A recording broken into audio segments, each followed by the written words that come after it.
Police పేరు వినిపిస్తే చాలు నేరగాళ్లు భయపడేలా ఉండాలని ముఖ్యమంత్రి సూచించారు.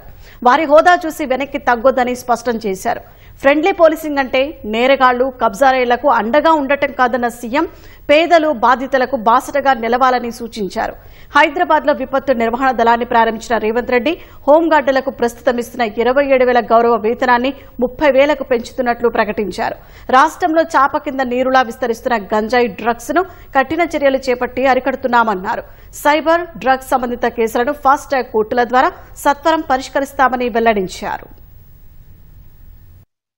పోలీసు శాఖ ఆధ్వర్యంలో హైదరాబాద్ ఎన్టీఆర్ మార్గ్ హెచ్ఎండిఏ గ్రౌండ్స్ లో జరిగిన ప్రజాపాలన విజయోత్సవాల్లో ఉప ముఖ్యమంత్రి భట్టి విక్రమార్కతో కలిసి సీఎం రేవంత్ రెడ్డి పాల్గొన్నారు. సమాజానికి ప్రమాదకరంగా మారిన డ్రగ్స్, సైబర్ నేరాల కట్టడికి చిత్తశుద్దితో పనిచేస్తున్నామన్న సీఎం సైబర్ డ్రగ్స్ సంబంధిత కేసులను ఫాస్ట్ ట్రాక్ కోర్టుల ద్వారా సత్వరం పరిష్కరిస్తామని తెలిపారు. 10 ఏళ్ల బీఆర్ఎస్ పాలనలో రాష్ట్రాన్ని డ్రగ్స్ అడ్డాగా మార్చారని ముఖ్యమంత్రి విమర్శించారు. పోలీసు సిబ్బందిని పెంచాలి అన్న ఆలోచనతో దాదాపుగా 15,000 మందికి నియామక పత్రాలు అందజేయడం ద్వారా ఈ నిరుద్యోగ యువకుల యొక్క సమస్యను పరిష్కరించడానికి మేము పూర్తి స్థాయిలో ప్రయత్నం చేసినాం.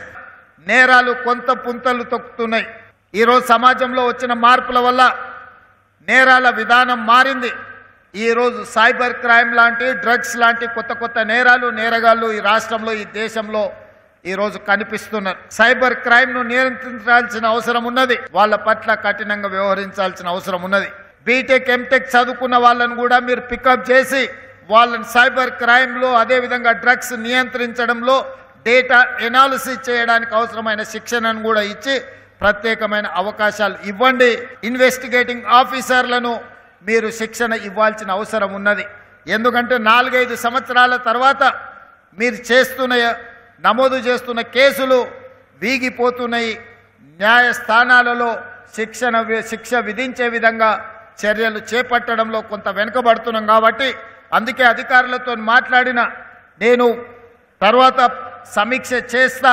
చీఫ్ సెక్రటరీ, ఉన్నతాధికారులతో వీటి కోసం ఏదైనా స్పెషల్ కోర్ట్స్ పెట్టడం ద్వారా, ప్రత్యేకమైన కోర్టులను పెట్టి వితిన్ 6 monthsలోనే ఈ డ్రగ్స్ అండ్ రిలేటెడ్ కేసులన్నిటిని కూడా, సైబర్ క్రైమ్ కేసులను కూడా చాలా ఫాస్ట్ ట్రాక్ కోర్టులో పెట్టి వాటిని పరిష్కరించడానికి అవసరమైన చర్యలు కూడా ఈరోజు చేపట్టాలనుకుంటున్నాం. ప్రజాపాలన విజయోత్సవాల వేళ హోంగార్డులకు ముఖ్యమంత్రి తీపి కబురు అందించారు. హోంగార్డుల గౌరవ వేతనాన్ని నెలకు ఇచ్చే 27,000 నుంచి 30,000కు పెంచుతున్నట్లు ప్రకటించారు. తీవ్రవాదులు, మావోయిస్టులతో పోరాటంతో అసువులు బాసే అధికారులకిచ్చే పరిహారం భారీగా పెంచుతున్నట్లు వెల్లడించారు. నేరగాళ్ల పట్ల కఠినంగా ఉండాలని సూచించిన సీఎం వారి హోదా చూసి వెనక్కి తగ్గొద్దని పోలీసు అధికారులకు స్పష్టం చేశారు. నేరగాళ్లైన ప్రజాప్రతినిధులకు ప్రోటోకాల్ పాటించనవసరం లేదని నిర్దేశించారు.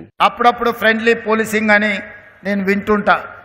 ఫ్రెండ్లీ పోలీసింగ్ అంటే క్రిమినల్స్తో ఫ్రెండ్లీగా ఉండమని కాదు. నేను స్పష్టంగా మా పోలీస్ మిత్రులకు నేను చెప్పదలుచుకున్నా. పోలీస్ అంటే నేరగాడు భయపడి తీరవలసిందే. పోలీస్ పేరు వినిపిస్తే కబ్జాకోరైనా, డ్రగ్స్ వాడేవాడైనా, లేకపోతే చెరువులను, కుంటలను, నాలాలను ఆక్రమించుకునేవాడైనా, లేకపోతే నేరాలు చేయాలన్న ఆలోచన ఉన్నవాడు పోలీస్ పేరు చెప్తే భయపడాలి. నేరగాళ్ల పట్ల కఠినంగా వ్యవహరించండి. కొంతమంది డాపు దర్పం ప్రదర్శించడానికి పోలీస్ స్టేషన్లకు వచ్చి హడావిడి చేస్తే చక్కగా తీసి బొక్కలేయండి అని నేను చెప్పదలుచుకున్నా. పోలీస్ స్టేషన్కి వచ్చిన వాళ్ళు పోలీసుల పట్ల మొదట మర్యాదగా వ్యవహరించాలి. పోలీసులు వాళ్ళ పట్ల మర్యాదగా వ్యవహరించడం ఎంత ముఖ్యమో, పోలీస్ స్టేషన్కి వచ్చిన ప్రజాప్రతినిధి ఎవరైనా సరే పోలీసుల పట్ల కూడా మర్యాదగా వ్యవహరించాల్సిన అవసరం ఉన్నది. వాళ్ళు అమర్యాదగా వ్యవహరిస్తే మీరు మర్యాదగా ఉండడం వల్ల అది చేతగాంతనంగా కొన్నిసార్లు సమాజానికి సందేశం ఇచ్చిన వాళ్ళం అవుతాము. కాబట్టి ఈ విషయంలో మీకు స్పష్టత ఉండాలి. ఈ వేదిక మీద నుంచి పోలీస్ శాఖ సిబ్బందికి టాప్ టు బాటం నేను ఇచ్చే ఇన్స్ట్రక్షన్ ఒక్కటే. బీయింగ్ అనే chief minister as well home మినిస్టర్గా నేను మీకు ఇస్తున్న ఆదేశం ఒక్కటే. పేదల పట్ల, సామాన్యుల పట్ల, బాధితుల పట్ల మీరు సానుభూతితో ఉండండి.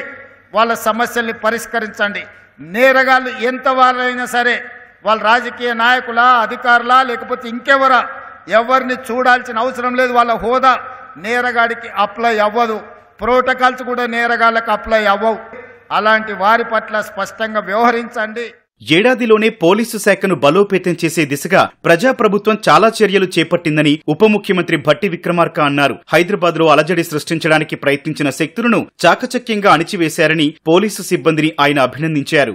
గతంలో లాగా పోలీసు యంత్రాంగాన్ని ఒక వ్యవస్థ కోసమో కొంతమంది వ్యక్తుల కోసమో కొందరు అవసరాల కోసమే కాకుండా యావత్ పోలీసు యంత్రాంగం పెట్టిందే ఈ సమాజ అవసరాల కోసం అని చెప్పి ఆ సమాజ అవసరాల కోసం మాత్రమే ఈ వ్యవస్థని ఉపయోగించాలని నిర్దిష్టంగా ఆదేశాలు ఇస్తూ ఈ వ్యవస్థను ముందుకు నడిపిస్తున్నటువంటి పరిస్థితులు ఈరోజు మనం సంవత్సర కాలంగా చూస్తూ ఉన్నాం. అనేక మంది రకరకాలైనటువంటి ఇక్కడ గందరగోళ పరిస్థితులు సృష్టించి ఒక law and order problem create చేయాలని ప్రయత్నం చేస్తే కూడా వారి ఆటలు ఇక్కడ కొనసాగలేదు. వారి ఆటలకు ఇక్కడ తావే లేకుండా చేసినటువంటి మీ అందరికి కూడా నేను మనస్ఫూర్తిగా ఈ వేదిక మీద నుంచి అభినందనలు తెలియజేస్తా ఉన్నాను.